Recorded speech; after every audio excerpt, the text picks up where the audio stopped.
Seu filho está com muita tosse e ela não para por nada?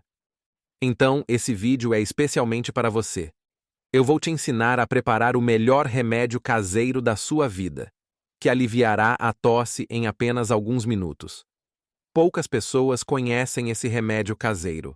Acredite, ele é muito incrível. A gente vai retirar a parte do meio da laranja.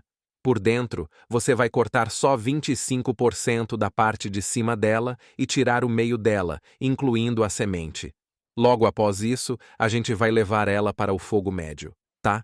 E adicionaremos uma pitadinha de sal, se for para crianças menores de 5 anos, e meia colher de chá, se for para crianças acima de 5 anos. Precisamos de uma pitada de cúrcuma em pó também. E misturamos. Misturado em fogo médio, deixaremos ferver por alguns segundos. O processo não demora muito.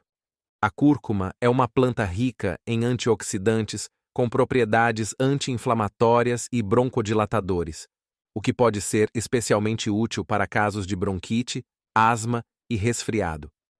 Um dos usos mais famosos da cúrcuma é no tratamento de tosse. Esse remédio simples é um dos mais eficazes para tratar dor de garganta, tosse com catarro. O sal reduz o muco e a mucosa na parte posterior da garganta.